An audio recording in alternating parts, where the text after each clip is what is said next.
এবার ৫৪ বছরে পা দিল বাংলার অন্যতম ঐতিহ্যশালী পত্রিকা শ্লোক। এই পত্রিকা দেশ ছাড়িয়ে পাড়ি দিয়েছে বিদেশের মাটিতেও।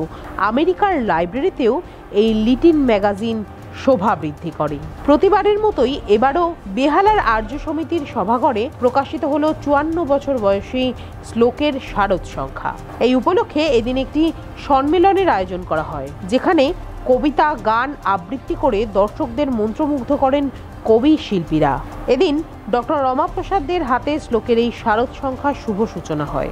এদিন এই সম্মেলনে উপস্থিত ছিলেন পত্রিকার সভাপতি কবি অধ্যাপক শুভেন্দু বারিক, স্বয়ং সম্পাদক মনোরঞ্জন চট্টোপাধ্যায়, কবি সুব্রত দেব, কবি মানিক কৃষ্ণ রায়, কবি সম্পাদক প্রবীর চট্টোপাধ্যায়, কবি স্বপন দেবনাথ, কবি মানবেন্দ্র চক্রবর্তী, কবি ঋত্বিক ঠাকুর, কবি চন্দন চক্রবর্তী, কবি ফুল্লরা ধর, কবি পূর্ণিমা দেবনাথ, কবি সোনালী দে, কবি সপ্তর্ষি রায় সহ অন্যান্য বিশিষ্ট ব্যক্তিত্বরা।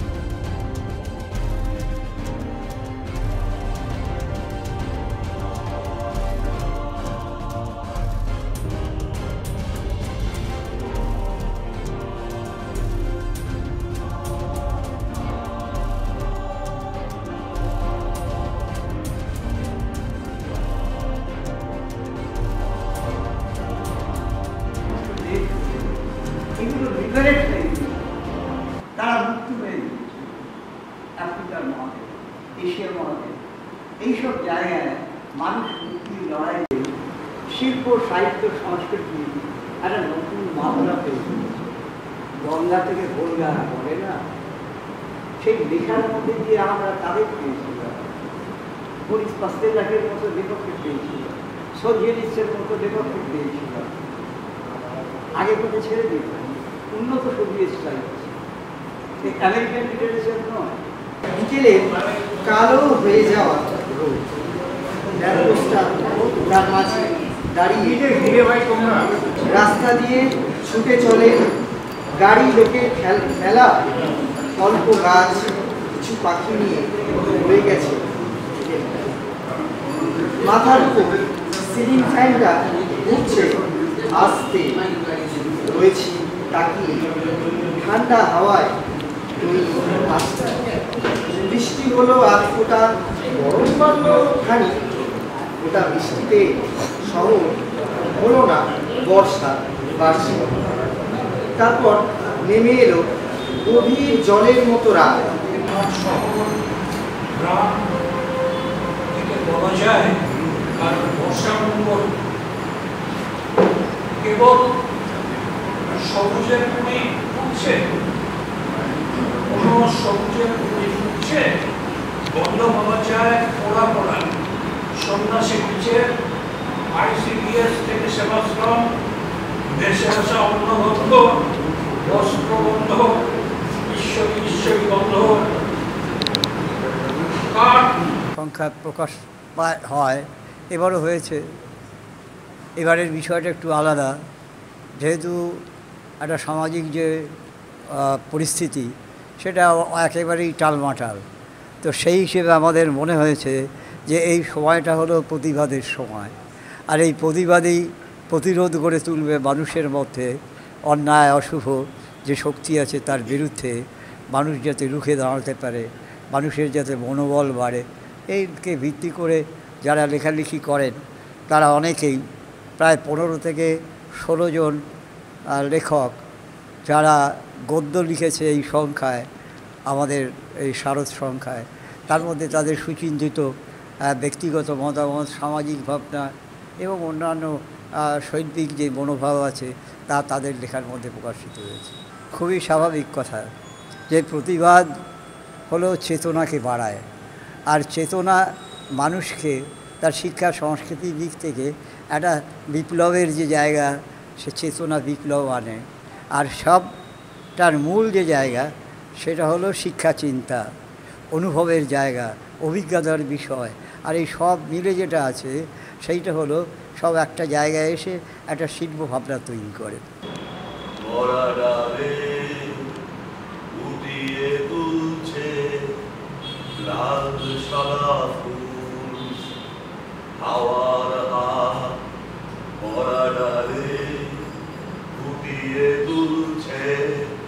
লাল সাদা ফুল হাওয়ার হাত ফুটিয়ে তুলছে, জন্মান্ধের চোখে খড়বিদ্যুৎ। শারদীয় উন্মোচনে আমি আমার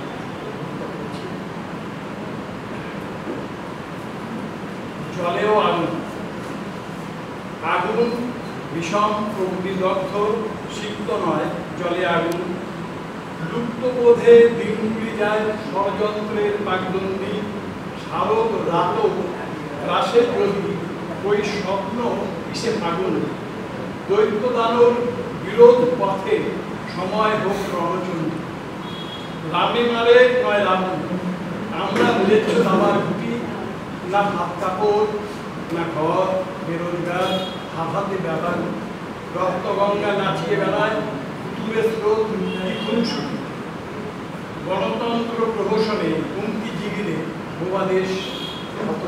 কবিতার ৫৪তম বর্ষে মনোরঞ্জন দা প্রতিবার যে অনুষ্ঠানটা করে, উনি সম্পাদক এই শ্লোক কবিতার, বেহালা তথা দক্ষিণ কলকাতা বা কলকাতা সমগ্র কলকাতা নিয়ে বিশিষ্ট কবিদের নিয়ে এই কবিতা সংকলন শ্লোক কবিতা প্রতি বছর আমি আসি, খুব ভালো লাগে। তরুণ কবি থেকে বয়স্ক কবি সকলেই এখানে আসে, কবিতা পাঠ করেন, খুব ভালো লাগে। তো মনোরঞ্জন দা যতদিন আছেন জানি এই শ্লোক কবিতা থাকবে এই অনুষ্ঠানটা। আর ওনার ভাইয়ের ছেলে অমিতাভ আমাদের খুব কাছের এবং শিক্ষিত পরিবারের লোক এরা, দেখলে এরা আমাদের কাছে সত্যি প্রণম্য এবং এদের অনুষ্ঠান আসতে পারলে নিজেকে খুব ভালো লাগে আর থ্যাংক ইউ।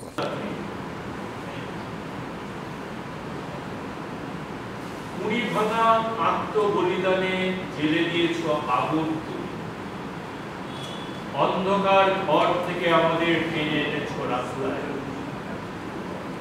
এতদিন কেবল ফিস ফিস করে দেওয়ালের সঙ্গে কথা বলতাম শঙ্কায়, মুখোশ ছেঁড়ার ডাকে পায়ে পায়ে প্রতিবাদ চাই আবার। দুষ্কৃতির মৌচাকে পাথর ছুঁড়ে হয়েছ শহীদ, নৃশংসেরা ফালা ফালা করে ছিঁড়ে খেয়েছে শরীর। অপরাধ ছিল, হতে চেয়েছিলে জনসাধারণের সুরি, তুমি শেষ বিশ্বাসের বারুদে চেনালে রক্ত পিপাসু ফুল শাখা প্রশাখায় কতটা কবি। স্বাধীনতা চেতনা, অস্তিত্বের আত্মজয়, অপরাজয় মানসিকতার নাম। স্বাধীনতা ভাবনা, খোলা হাওয়ায় জীবন বেছে নেওয়া, রৌদ্র বেশি উঠে দাঁড়ানো, স্বাধীনতা এক আজকের দিনে চারদিকে আমরা দেখছি অন্ধকার গাঢ় থেকে গাঢ়তর হচ্ছে। তার বিরুদ্ধে আমরা যদি আলোর সন্ধানে যেতে চাই তাহলে কবিতাই হবে আমাদের একমাত্র আশ্রয়। কবিতার মাধ্যমে আমরা সেই অন্ধকারকে টুকরো টুকরো করতে পারবো।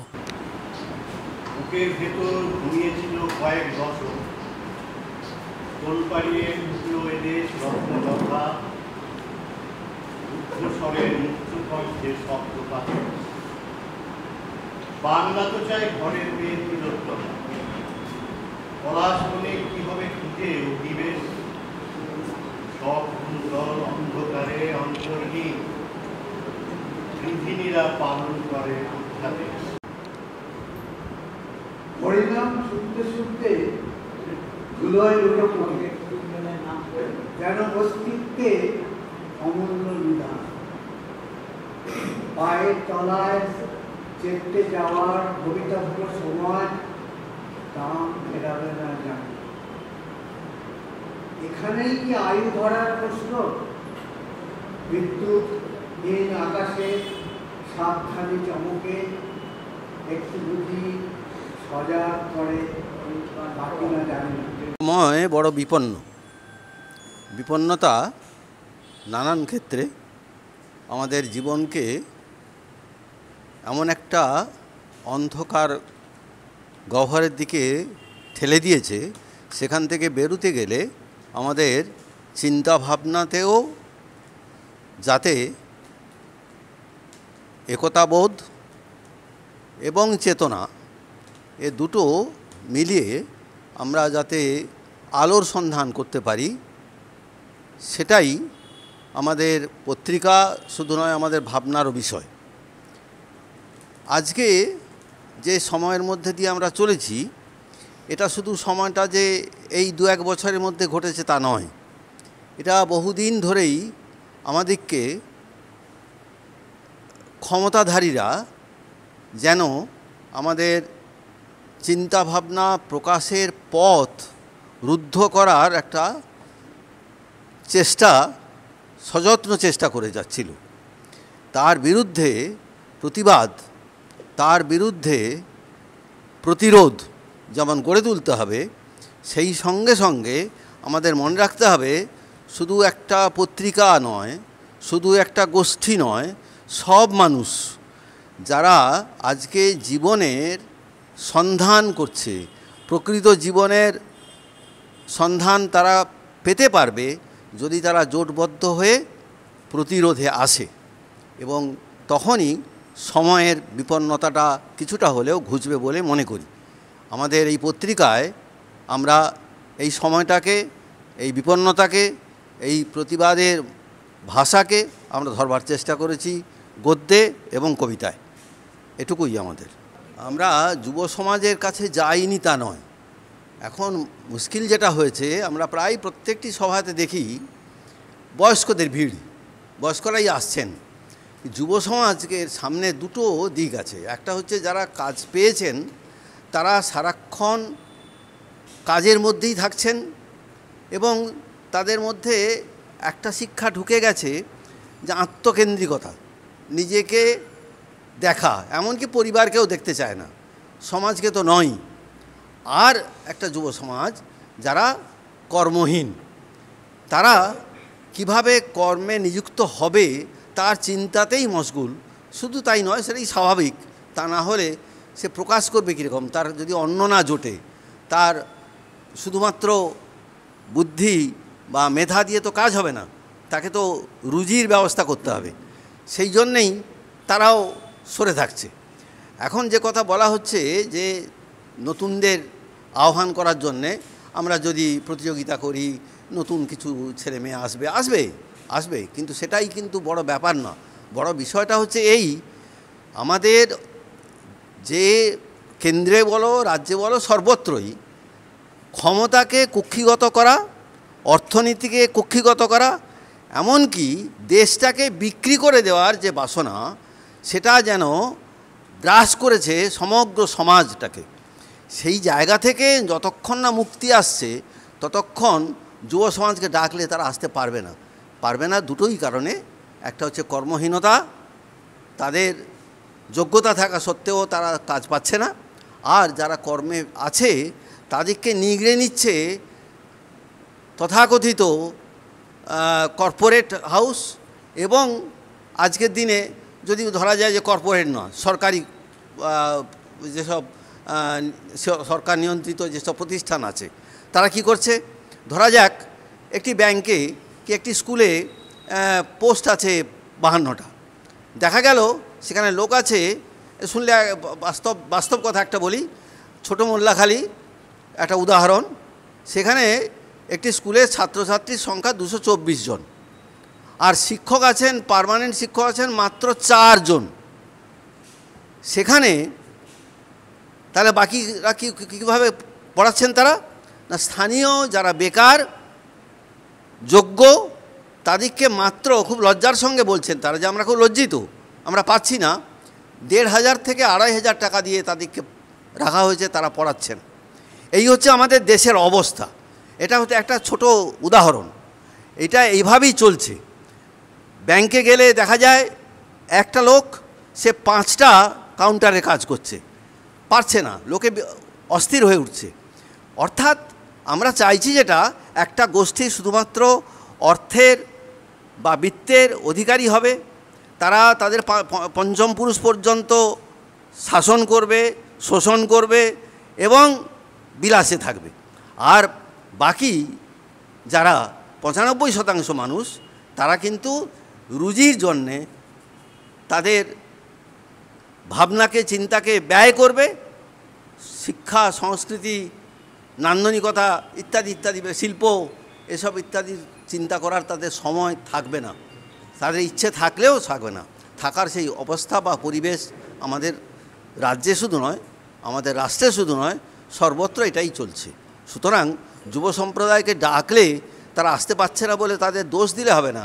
তাদের সামনে কিন্তু অন্ধকার, আরও অন্ধকার ঘনিয়ে আসছে, সেই জন্যেই তারা আসছে না। পরের দিন 15ই আগস্ট ভেবেছিলাম শুধু গান, মিডনাইট সেলিব্রেশনে যেতে আটকে গেলাম, পেলাম স্লোগান। 9 আগস্ট যে মেয়েটা দিল প্রাণ, তখন তাকে নিয়ে কেউ কবিতা কণ্ঠে কারুর গলায় প্রতিবাদ গান। শান্তিপূর্ণ আন্দোলনে তারা লেলিয়ে দিল দুষ্কৃতি, প্রমাণ লোপাট না করেই যারা তাণ্ডবে তাণ্ডবীতি। কাঁদানে গ্যাসের শেল ফাটল, জ্বলল চোখ ও নাসারন্ধ্র, হাসপাতালের সামনে থেকে উঠে গেল ধর্ণা মঞ্চ। প্রতিবাদের কণ্ঠরোধ এমন ভাবে হয় না, স্বাধীনতা তুমি আর্যিকরকে কামদুনি হতে দিও না। হাজার হাজার লোকের মিছিল, চলছে মশাল মোমবাতি, ভারত জুড়ে আমজনতা, আন্দোলনে সম্মতি। কি বুঝলে? জন্মের কোথায় ফেরা যায় না, ফেরা যায় না, ফেরা যায় না ফের। যে বলে সে মূর্খ, গর্ভগৃহে হেঁট মূল উদ্ধ পদ, নিষ্পাপ নাদান। কি খুঁজতে গিয়েছিলে তবে? শাইলকের 3 পাউন্ড পাওনা মাংস, তাতে রক্ত ছিল। চিৎকার থামিয়েছিলে, রক্তটা থামাতে পারোনি। ওই 4.5 লিটার ওর চোখ ফেটে পা বেয়ে নেমেছে, রক্তে ভাসাভাসি 3টি চাকু। মার্কাস অ্যান্টোনিয়াস শুনেছিল সিজারের ক্ষতচিহ্নগুলি, সে ইতিহাসে পড়ে গেছে খুলি। মেয়েটির দেখে সব মিলে 21টা ক্ষতচিহ্ন ছিল, তার 19টাই আপাত দৃশ্যমান। অর্থাৎ শুধু ধর্ষণ নয়, শুধু খুন নয়, অত্যাচার, মার। কেন? উঠতে কথা জেনে গিয়েছিল। দুষ্কৃতি, দুর্নীতি এত পুঞ্জীভূত, এত দিনকার। আনন্দ পেয়েছ? ধর্ষক তোমরা কতজন ছিলে? কে ঠুকেছিল মাথা এত জোরে? খুলির হাড় ভেঙে বসে গিয়েছিল? কে গলা টিপে ধরেছিল? প্রাণপণ যাতে না চেঁচায়। তারপর অন্ধকার। শোক থেকে শ্লোকের উৎপত্তি। তখনও ছিল শোক, দুঃখ, কষ্ট, যন্ত্রণা, কান্না। আজও অবধি এই শোক, দুঃখ, যন্ত্রণা, কষ্ট, কান্না, মানুষের মধ্যে হাহাকার এখনও অব্যাহত। অর্থাৎ মানুষের মধ্যে যন্ত্রণা আছে, থাকবে, কিন্তু সেই যন্ত্রণাকে আমরা বিতরণ করার জন্যে কবিতা লেখা শুধু নয়, কবিতা এসছে একটা হৃদয় থেকে, কাম ফ্রম হার্ট, হৃদয় থেকে উচ্চারিতভাবে যন্ত্রণাকে প্রলেপ দেওয়ার জন্য শুধু নয়, প্রতিবাদ করার জন্য। কিন্তু আজকের আমাদের যে শ্লোক পত্রিকাটি প্রকাশ পেল, এই শ্লোকের মধ্যে কিন্তু এই 54 বছর পার হয়ে হাঁটছে ক্রমশ। এর মধ্যে যে কবিতাগুলো আছে, আমার মনে হয় কবিতা পড়ে কম লোক ঠিকই, কিন্তু যে ভালো জিনিস তো কম লোকই পড়ে, বা ভালো জিনিস কম লোক নেয়। তবে সেই অল্প লোক নিলেও কবিতার মধ্যে একটা শক্তি আছে, এমন একটা পাওয়ার আছে যে কবিতা কিন্তু অনেক কিছুকে উত্তরণ ঘটায়, এবং এই প্রতিরোধ এবং প্রতিবাদের ভাষা এই শ্লোকের মধ্যে নিহিত রয়েছে। আজকে আমরা যে কঠিন সময়ের মধ্যে যাচ্ছি, আজকে শুধু কঠিন না, আগেও কঠিনতা ছিল, কাঠিন্য ছিল, কিন্তু এই কঠিনতা ক্রমশ বাড়ছে। তবে আমাদের কবিতা, আমাদের লেখনী শক্তিও বাড়ছে। আমার মনে হয় আগামী দিনে আমরা এর থেকে উত্তীর্ণ হব এবং আমাদের যে উদ্গীরণ হচ্ছে ভেতর থেকে, সে আগুন কিন্তু একদিন এই কবিতাকে সার্থক করে তুলবে। মানুষের মধ্যে কিছুটা অন্তত আশা এবং স্বস্তির নিঃশ্বাস পড়বে। স্কুলে পড়ার কাছে তারপর ঝড়ের মতোই কালো এলোমেলো রাত, রাত জাগবে আলোর বীজ সোনালি আশায়, হাজারো কবি শুকনো চোখ, শিশুর গালের মতো কোনারো স্তন। এসব বিপন্ন কান্নার অন্ধকার আমাকে আকৃষ্ট করেছিল অনন্ত অব্যয়ের আকাশে। কখনো এখনো কবি দিনের দাস এক স্বতন্ত্র অন্য। আবার ফিরে আসছে, ভাসছে চোখে সেই সব পুরাতন দিন, যা ছিল বেশ রঙিন আমার চোখে। ওই যে আম গাছ দূরে দাঁড়িয়ে থোকা থোকা আম নিয়ে আর চোখে ডাকছে আমাকে, হ্যাঁ আমাকে, কারণ আমি খুব গেছো ছিলাম, খানিকটা কাঠবেড়ালি যেমন। ঘন্টার পর ঘন্টা পুকুরের জলে সাঁতার, উঠতে ইচ্ছে করতো না। মনে আছে আমার মাঠুরে দাদু হাতে বাঁশের কঞ্চি নিয়ে কতবার চিৎকার করতো পাড়ে দাঁড়িয়ে, তোয়াক্কা সে তো ছিল না আমার ধাতে। ভালো লাগে না বিনীত রজনীর আসর, অবিরত যুদ্ধ কুরুক্ষেত্রে সবের সার, আহত যারা বেঁচে ওঠার জন্য হাত নাড়ে। কে ওদের বাঁচাবে বলো? আজ আমি রণক্লান্ত সৈনিক, কেবল দেখি স্বচ্ছ সরসিতে কটা রঙিন নুড়ি, অজস্র মানসিক টানা পড়েছে। বৃক্ষণে দেখি শ্যাওলার প্রাণের স্পন্দন।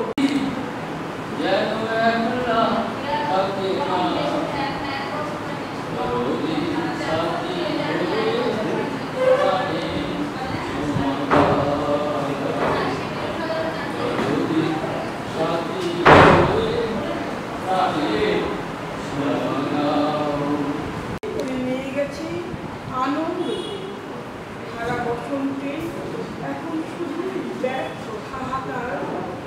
ঘুঘুরা এখন থেকে ঢুকে পড়ে ঘরে, ঠোঁটে ঠোঁটে ছড়ায় মরকের বিষ। এখন এখানে বসন্ত নেই, হৃদয়ের অনুভবে শুধুই বর্ষা। রিক্ত মানুষের চোখের জলের বর্ষা নিয়ত ঝরে পড়ে। শ্লোক পত্রিকা একটি ঐতিহাসিক পত্রিকা। ৫৪ বছর ধরে এই পত্রিকা বের হচ্ছে এবং প্রতিটি সংখ্যাতে কোনো না কোনো বিষয়ের উপরে শ্লোক পত্রিকা প্রকাশিত হয়। গত যে সারস সংখ্যাটা বেরিয়েছিল ২০২৩-এ, সেই সংখ্যার বিষয় ছিল বিপন্ন সময়ের কণ্ঠস্বর। তাতে বিভিন্ন বুদ্ধিজীবী, সাহিত্যিক, কবি তাদের বক্তব্য রেখেছেন। এইবারের বিষয় প্রতিবাদ ও প্রতিরোধ। এই প্রতিবাদ এবং প্রতিরোধের বিষয়টাকে নির্বাচন করার পেছনে কারণ হচ্ছে যে প্রতিবাদ এবং প্রতিরোধ না থাকলে সমাজ এগোতে পারে না, এবং এই সমাজ এগোবার জন্য যে বুদ্ধিজীবীদের, কবিদের যা করণীয় সেটা হচ্ছে সাধারণ মানুষের মনে চেতনা জাগ্রত করা। সেই চেতনা জাগ্রতের কাজ হচ্ছে কবিতার। কারণ কবি সবসময় তার অনুভব ও বোধ থেকে উচ্চারিত যে শব্দ সেটাই হয়ে ওঠে কবিতা। এবং এই বোধ এবং অনুভব আসে তার চারপাশের পরিস্থিতি এবং পরিবেশ থেকে। সে তার চেতনা থেকে তার কবিতা সৃষ্টি করে। আমি এই ৫৪ বছরের অনুষ্ঠানে থাকতে পেরে এবং এই শ্লোকের সঙ্গে ওতপ্রোতভাবে জড়িত থেকে আমি নিজেকে খুব গর্বিত ও ধন্য মনে করছি। আমি খুব আনন্দিত। গলায় জড়াতে কঠিন ফাঁস, শ্বাসরোধের আগেই তাই আমাকে ছিঁড়ে ফেলতে হয় সম্পর্কের বাহুবন্ধন। কয়েক মুহূর্ত স্বস্তিতে কাটে, তারপরে আমাকে পেয়ে বসে একাকিত্বের বিসঙ্গতার ভয়। আমি পথের কিনারা থেকে নেমে যাই নয়ানদিকে, আবার একটা সবুজ সম্পর্কের হাতে ধরা পড়ি কিংবা ধরা দিই। সৃষ্টি লুকিয়ে আছে, নীরবতার বাঁধ ভেঙে দাও যদি, দেখবে সেখানে অনেক ব্যথার নদী জমে আছে।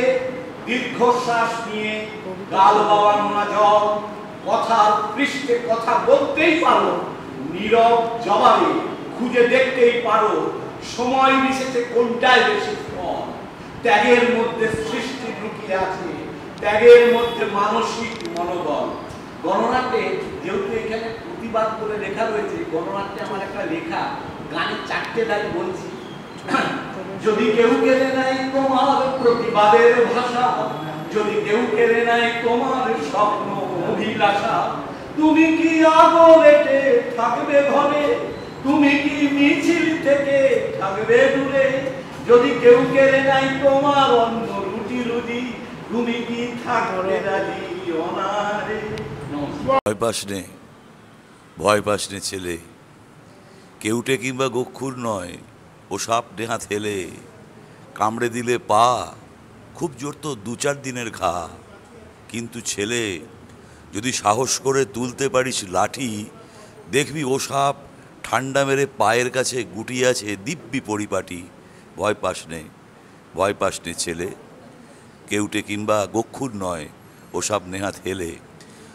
পার্থ বন্দ্যোপাধ্যায়, কবি পার্থ বন্দ্যোপাধ্যায়ের এই কবিতা ভয় মনে এলো এই কারণেই, কারণ শ্লোক এই পত্রিকা আমি আমার কৈশোর থেকে এই পত্রিকার সাথে যুক্ত ছিলাম, আছি এখনও।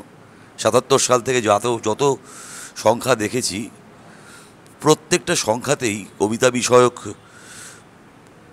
গদ্যে বা প্রবন্ধে যাই বলি না কেন, কোথাও একটা যা চলছে, যা সঠিক নয় তার বিরুদ্ধে একটা নির্ভয় উচ্চারণ। আজকে যে সংখ্যাটা প্রকাশ পেয়েছে এটা ধারাবাহিক। শ্লোক এই পথ থেকে কখনো বিচ্যুত হয়নি। অতএব শ্লোকের মধ্যে দিয়েই আমাদের উত্তরণ, আমাদের নির্ভয় উচ্চারণ কবিতার, এবং অবশ্যই আমাদের সকলকে নিয়ে চলার শপথের। ধন্যবাদ।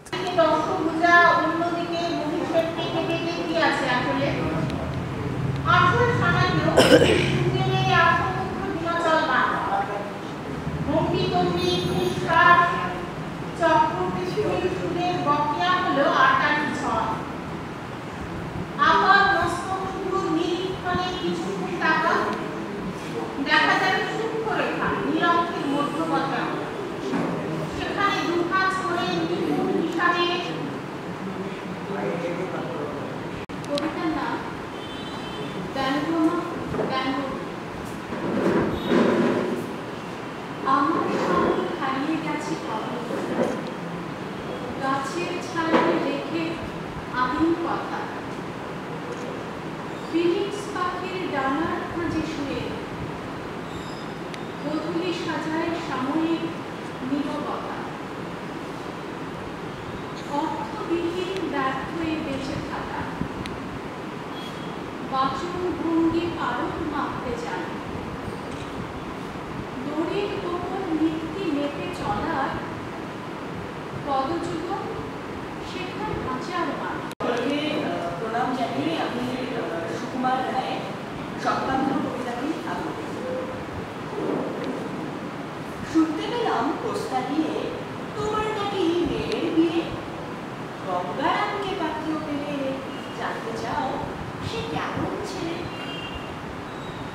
কান্নায় জেগে রয়ে সারা রাত, যেখানে শারদীয়া শ্লোক পত্রিকার সংখ্যাটা বেরোলো। এই সংখ্যা কিছুক্ষণ আগে তোমার একটা প্রশ্ন শুনছিলাম পত্রিকা সম্পর্কে কিছু বলবার জন্যে। আমার আজকের আমি যখন বাড়ি থেকে বেরোই তখন একটা কথাই মনে হলো যে ত্যাগের মধ্যে সৃষ্টি লুকিয়ে আছে। মনোরঞ্জন চট্টোপাধ্যায়ের যে ত্যাগ এবং তিতিক্ষা, তার সংসারকে দেখেও নানা অভাব অভিযোগের মধ্যেও তিনি যেভাবে সন্তান সমভাবে শ্লোককে রক্ষা করেছেন, তাকে পালন করেছেন বন্ধুবান্ধবদের সাথে নিয়ে। এবং শ্লোক পত্রিকা হচ্ছে হীরের মতন, অর্থাৎ হীরে যখন খনিতে পাওয়া যায় তখন তা কাট করা হয় না, আনকাট হীরের দুটি থাকে না। শ্লোক পত্রিকায় আমি যখন ছোটোবেলায় বা আমার বাবা নিয়ে গেছেন বা আমার বন্ধু আমায় দিয়েছে, আমি পড়েছি, কিন্তু স্পর্ধা হয়নি একটা 4 লাইনের কবিতা লিখে মনোরঞ্জন চট্টোপাধ্যায়কে দেখাবার জন্যে যে দেখো তো আমার এই কবিতাটা ছাপা হতে পারে কি না। ছাপা হলেই কবি হয় না, কবি মননে চিন্তনে হয়। সেই জন্যে আজকের শ্লোক পত্রিকা প্রতিবাদের মুখ এবং একটা কাঠ হিরে, অর্থাৎ কিনা আনকাট হিরে নয়, দুটি বেরোচ্ছে শ্লোকের মধ্যে দিয়ে। শ্লোক পত্রিকার প্রতিটি সংখ্যায় এমন এমন কবিরা লিখেছেন যেখানে আমার নাম দিয়ে আমার 4টে লাইন, আমার চিন্তন মনন ছাপা হবে আমি স্বপ্নেও ভাবতে পারিনি। শ্লোক পত্রিকা যদি অন্যান্যগুলি নক্ষত্র হয়, তাহলে শ্লোক পত্রিকা হচ্ছে সূর্যের মতন দীপ্ত। আর সব থেকে বড় কথা, শ্লোক পত্রিকা আমাকে এই গানগুলি লিখতে শিখিয়েছে যে নীতিহীনতার চাবিকাঠি দিয়ে প্রাণের দরজা খোলা সম্ভব নয়, সম্ভব নয় লাখো মানুষের নৈতিকতার শিকড় উপড়ে ফেলা। শ্লোক এই শিকড়কে প্রথিত করছে প্রতিনিয়ত।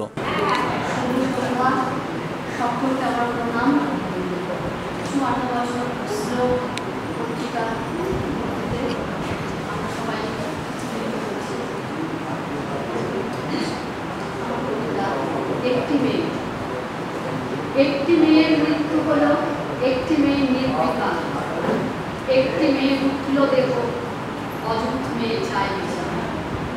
একটা মেয়ে মূর্তি গায়ে ফুলে ভরা খবর পড়ে, একটা মেয়ের লজ্জা উঠলে একটা মেয়ে মদত করে, একটা মেয়ে বিরোধ করে, বন্ধু মেয়ের খবর নেই, লক্ষ মেয়ের ঘুম ভেঙেছে, একটা মেয়ের মৃত্যু নেই। বর্তমানে যে অবস্থার মধ্যে দিয়ে আমরা চলেছি কঠিনতম, তার উপরে একটা লেখা কবিতা তিলোত্তমা। কলকাতা এখন সত্যি তিলোত্তমা, তিল তিল তার আজ আর নেই কোনো ক্ষমা। হে তিলোত্তমা, হে তিলোত্তমা, এই জীবনানন্দের সেই স্বপ্নের তিলোত্তমা নয়। এ তিল তিল করে জমা আতঙ্ক আর পর এখানে জমা করছেই অন্ধকার আর ভিন্ন অবক্ষয়। এখানে জীবন জল ও আগুনের কথা। জলের উপর আগুন জ্বালার সময় হলো এবার। সময় হলো চোখের উপর চোখ রেখে দিগন্ত গড়ার। চিহ্নহীন সীমানার এপার ওপার জুড়ে পারাপারের সাঁকো, বন্ধনীতে রাখা চেনা মুখ, জলের উপর আকাশের ছায়া যেন আগুনের প্রতিচ্ছবি। জলের রঙে আগুন জ্বালার সময় হলো এবার। সেই উপলক্ষে অন্তত দেখা যাচ্ছে শেষ পর্যন্ত 22 জন এখনো আছেন। ভালো, কেননা প্রায় কবি সভায় দেখা যায় কবিদের কবিতা পড়া হয়ে গেলে তারা ব্যস্ত মানুষ তো অনেক কবিতা লিখবেন, সেই জন্য বাড়ি চলে যায়। এখানে এখনো যারা কবিতা পড়লেন বা কবি, দেশে 40 কোটি যৌবন আছে। সেই 40 কোটি যৌবন আজকে তাদের কোনো ভবিষ্যৎ নাই। এর জন্য রাষ্ট্র ব্যবস্থা দায়ী। তার বিরুদ্ধেই আমাদের প্রতিবাদ প্রতিঘাত। আমাদের সেই প্রতিবাদ এবং প্রতিঘাতের মধ্যে নিয়েই আমাদের শ্লোক পত্রিকা প্রবাহিত হচ্ছে, আগামী দিনেও প্রবাহিত হবে। সকলকে আমি অভিনন্দন জানাচ্ছি। আমার যে আনন্দ, সেই আনন্দ আপনারাও উপভোগ করুন, আমার আনন্দ আপনারাও ভাগ করে নিন। That's all. তাতে তো পত্রিকাটা বাঁচবে। এই ব্যাপারটা কতবার যে বলেছি তার ঠিক নেই, তবুও বলছে যে ২০-২২ জন আপনাদের কাছে আপনারা ভাববেন শুধুমাত্র কবিতা লিখলাম, যে কবিতাটি বেরিয়েছে সেই পত্রিকাটি পেলাম, কাজ আমার শেষ হয়ে গেল তা নয়। কিন্তু আপনি এমন কিছু বড় কবি হয়ে যাননি আপনার বাড়িতে ধর্ণা দিয়ে কবি সম্পাদক আপনার কাছ থেকে কবিতা নিয়ে আসবে। বরং আপনার উচিত আর একটা সংখ্যা কিনে বন্ধুকে অন্তত দিন, আরেকজন অন্তত পড়ুন। তা যদি না হয়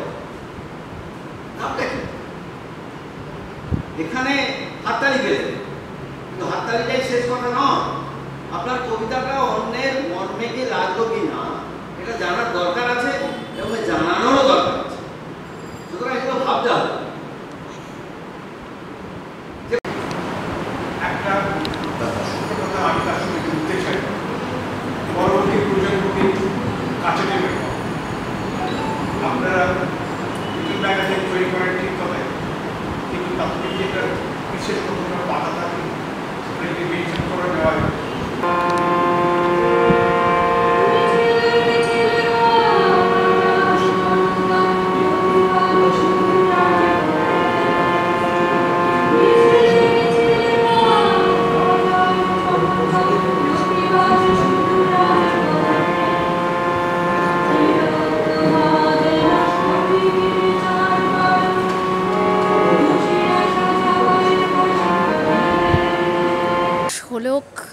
বরিশালের শোলক বলে একটা জায়গা আছে, সেই শোলকে থাকতেন আমার ঠাকুমা এবং দাদু।